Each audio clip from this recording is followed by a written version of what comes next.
What's up, family? It's your girl Bead back from the No Niche neighborhood. In today's episode, I'm showing y'all how I be creating one of my best-selling wigs. This style has been trending all year. All the girlies want this wig. So this is how I make it. I've tried it a couple different ways, but this is the easiest, fastest, most longest lasting way that I found to make it. So I use this bead threader and I take a very small chunk of the hair. Obviously, you want to do this in small sections throughout the wig, but we working our way at the top now. We at the top, so I'm almost finished. I'm only going to show y'all a couple, and I'll show you the finished product. So this is the size section that you need. You take your threader and pull the hair through the threader, right? The bead is already on there if you can't see at the bottom. Then you take the hair, pull it through the bead. Once you get the bead on there, that's when you're going to take whatever color tinsel hair that you want. Now this tinsel hair is heat resistant, like you can use it up to like 150 to 200 degrees if you want to, but I don't be doing all that. And somebody had asked me in the comments before too, I can make this wig in different colors. So the purple is just like my go-to, but if you want a blue wig, you want a green wig, you want a yellow wig, you want a natural color wig, I got you. Just let me know what color you want, what color tinsel you want. A lot of the girlies like the rainbow style. So that's what we're doing on this wig.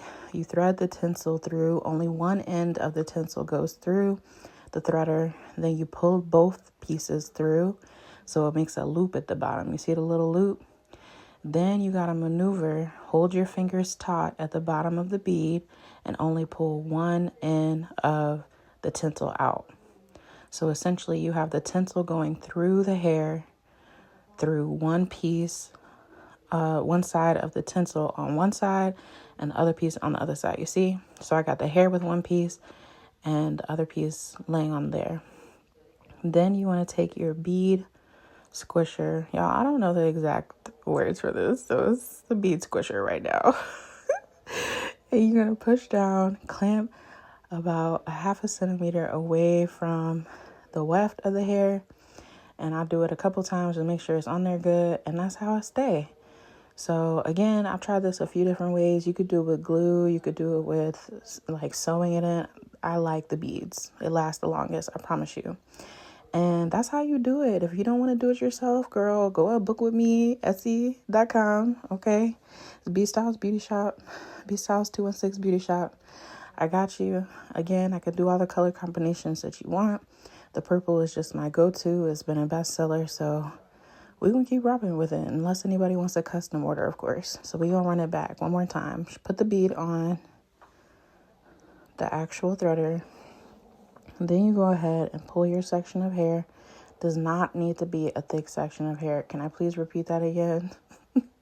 Does not need to be a thick section of hair. Just make it something small. Then once you get the bead on there, that's when you're going to go ahead and pick your color of hair tinsel that you want.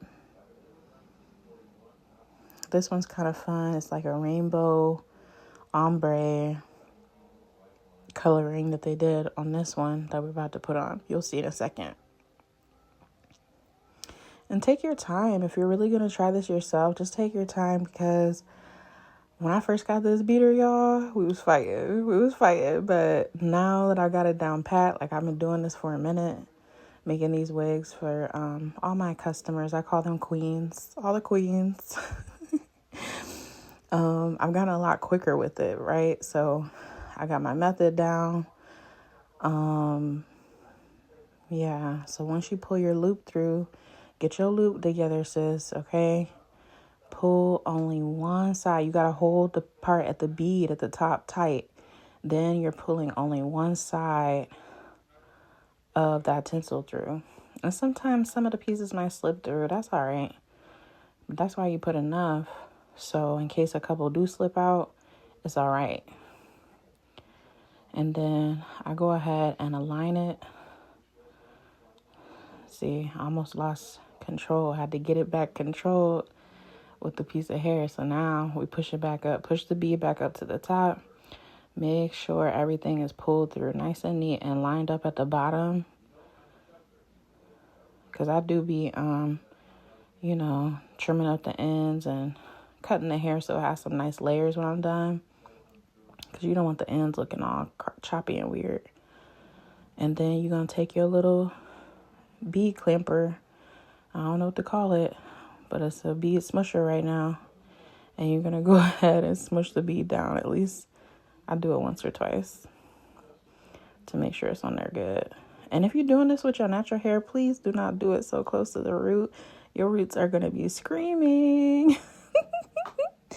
But that's how y'all do it, y'all. Look at how pretty. Oh my gosh, I can't wait to show y'all the final result. Stick around. I'm about to show you in the video what she looks like on the mannequin when I'm done and what she looks like in real life. Hold on.